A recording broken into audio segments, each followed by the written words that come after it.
여러분 안녕하세요. 롱자입니다. 날씨가 밤엔 좀 선선하네요.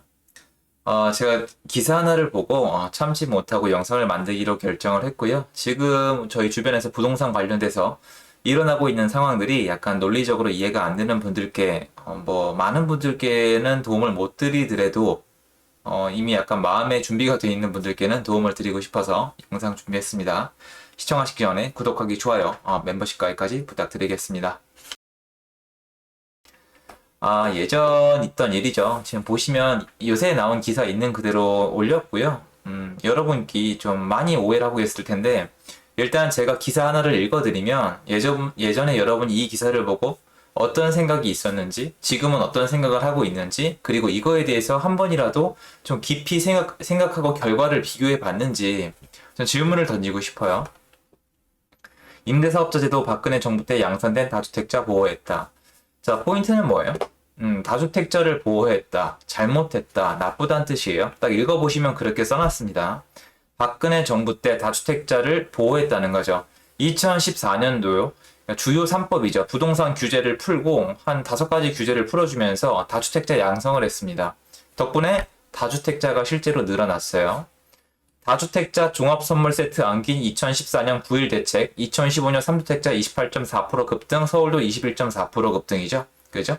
2017 다주택자 규제하면서도 임대 등록 유도, 박근혜 정부 때 저점 매수 다주택자 대거 등록, 마레프 한가람 2018년까지 공시가 6억 미만, 장특제 70% 강남 초고가 주택도 혜택, 임대사업자 제도가 상시적 부자 감세 기능, 정부 종부세 등 세금 규제 사실상 무력화죠. 자, 보시면은 2014년도죠. 2014년도에 보시면은 여기 전세가가 있고요. 매매가가 있죠.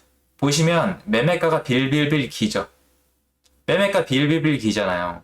전세가는 막 올라가잖아요. 이때 전세 난민 얘기가 나오기 시작을 합니다. 왜 그럴까요? 부동산 시장에 이제 머무시는 분들은 모두가 아는 사실인데 제가 다시 한번 말씀을 드릴게요. 부동산이 이렇게 내려가잖아요. 그럼 다 미분양 나고요. 아파트 사서 누가 전세 안 넣어요. 그럼 사람들이 집을 사고 싶을까요? 아무도 안 사요. 여러분 지금 부동산 집 가진 사람들 욕하는 사람들 많잖아요. 이거 시장 내려갈 때는 비웃고 조롱하고 자기는 다행이라고 막 좋아해요. 아무도 집 안 사요. 자, 집값 내려가죠. 이럴 때 집을 사서 전세를 놓습니까? 머리에 총 맞지 않고서? 안 하잖아요. 그럼 어떻게 합니까?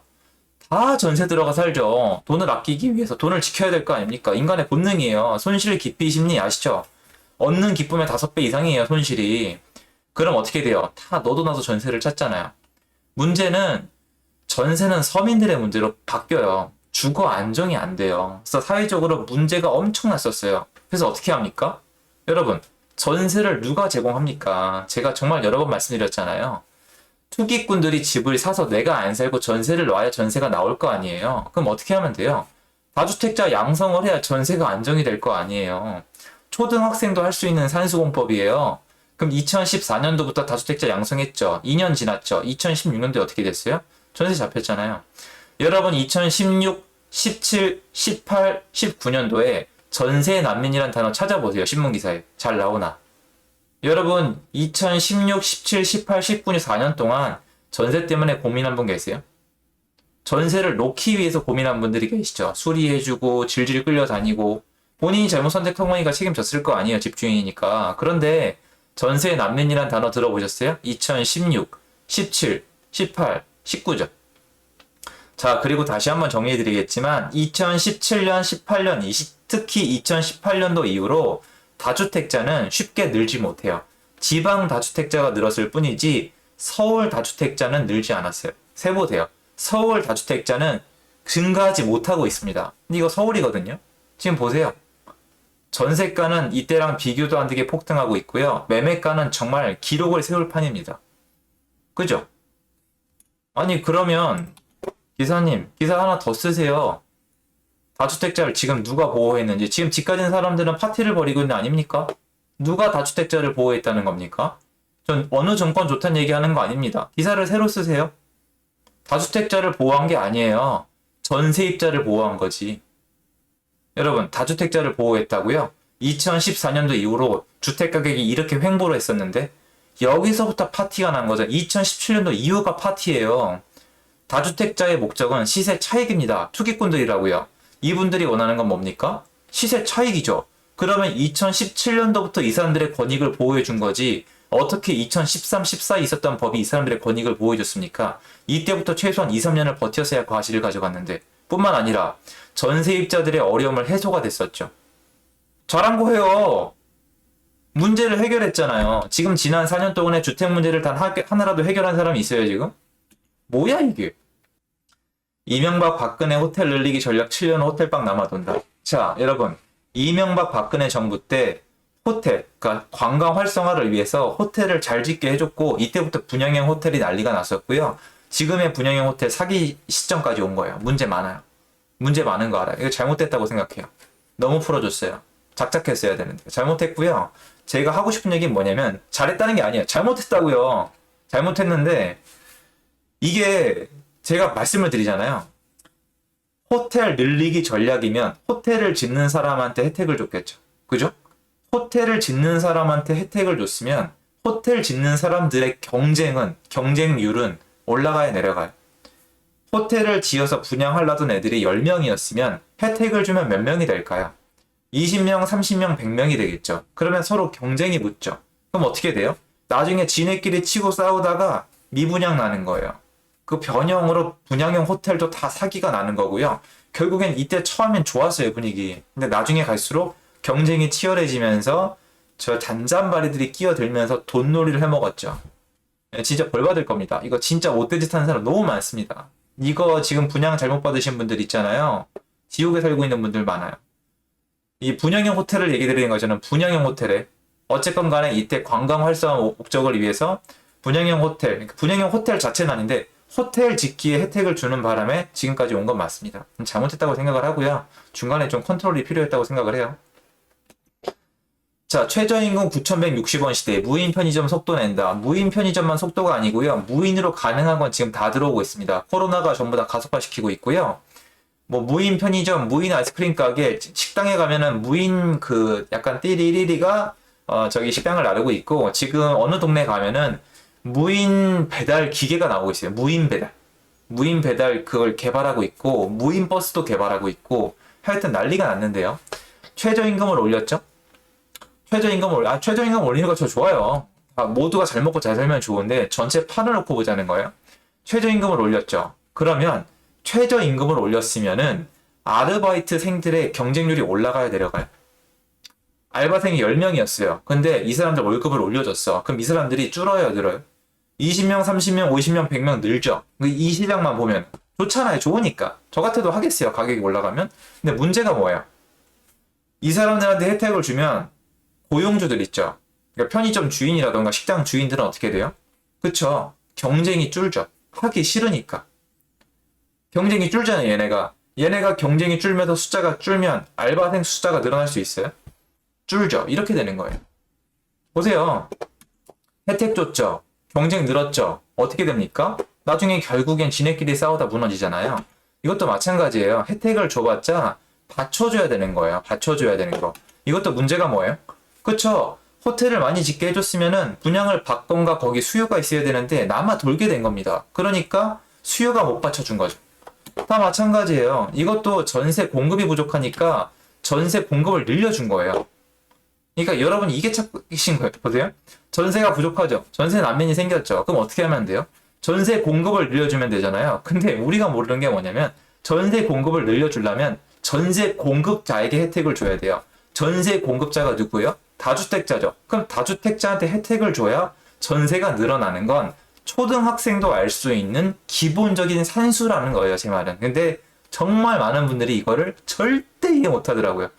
계속 이해 못 하실 것 같은데 저는 유감스럽고 아마 제가 틀렸다면 제가 이쪽으로 생각이 기울어 있는 것 같아요.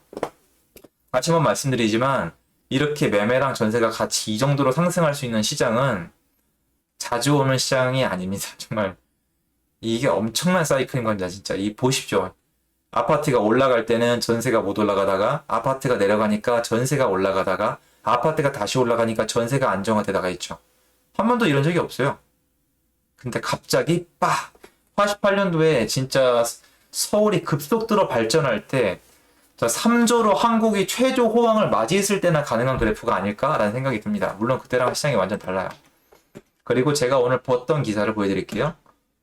자, 일단은 제가 오늘 본 기사는 이겁니다. 신규 계약에도 전월세 상한제를 도입을 하겠다는 얘기가 나왔는데요.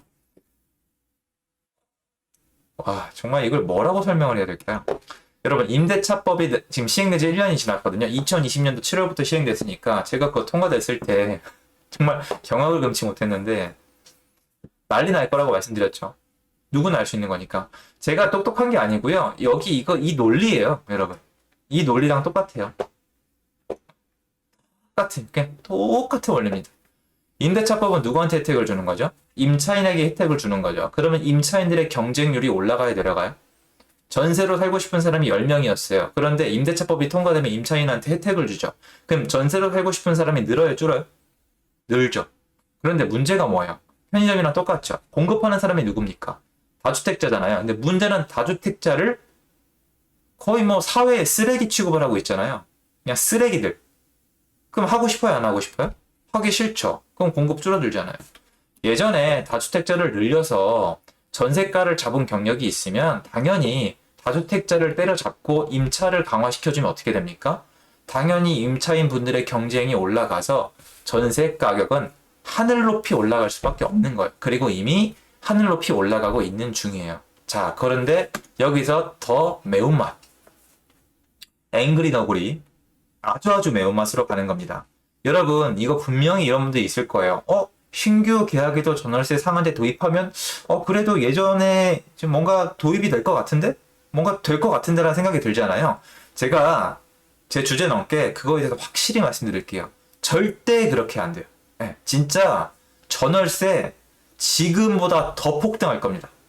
네, 제가 만약에 이게 통과됐는데 제가 틀리면은 공식 사과 영상을 만들어서 올릴게요. 진짜로. 공식 사과 영상을 만들어서 올릴게요. 완전 폭등을 할 거예요.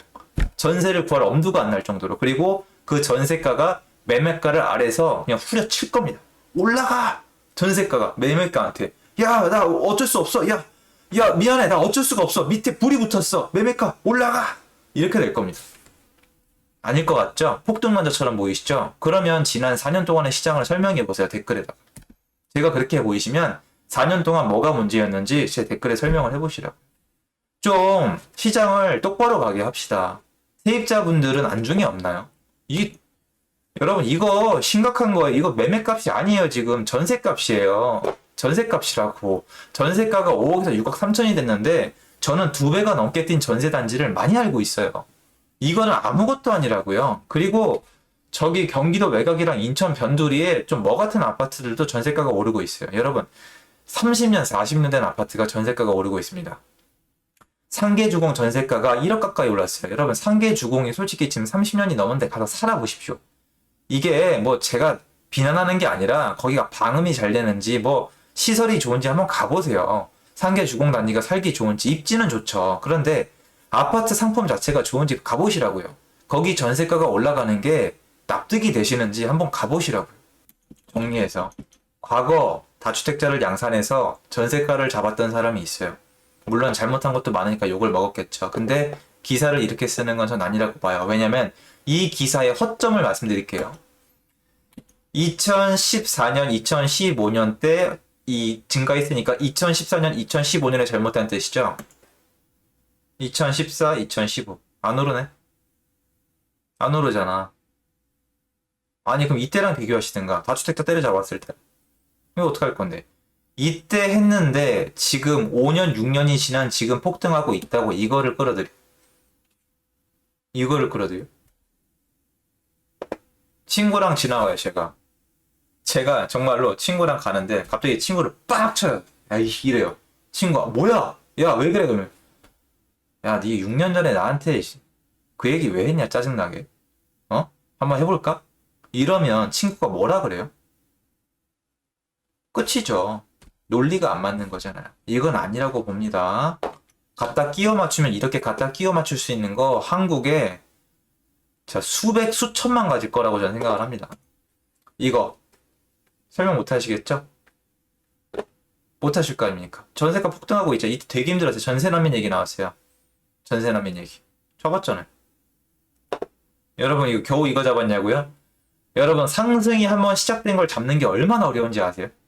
인간의 그 탐욕 때문에 이 어려워요 잡기. 잘못했죠? 풀어주고 나중에 다시 쬐어야 되는데 그게 안 됐잖아요. 그죠? 최저시급 올려줬잖아. 이것도 수요 공급. 다 수요 공급이에요. 수요 공급. 그럼 이거 수요 공급 측에서 보세요. 제 얘기 정치 얘기 잠깐만 잊어버리시고 제발 수요 공급 면에서 저랑 같이 한 번만 생각을 어떻게 될 것 같으신데요? 수요 공급 면에서. 자꾸 또 그 잔머리로 끼워 맞추지 말고 야 신규 계약이면 좀 될 것 같은데 이번에 이런 생각으로 지금 대책이 26번이 나온 거거든요 여러분. 여러분 부디 수요 공급과 가격 3대 이 세 가지 논칙을 보고 좀 논리적으로 생각을 해서 여러분 경제활동에 결정을 해서 제발 희생양이 되시는 분이 안 나오길 바랍니다. 각자 도생 저도 제 살 길 잘 찾겠습니다. 감사드리고요. 좋은 하루 되십시오. 감사합니다.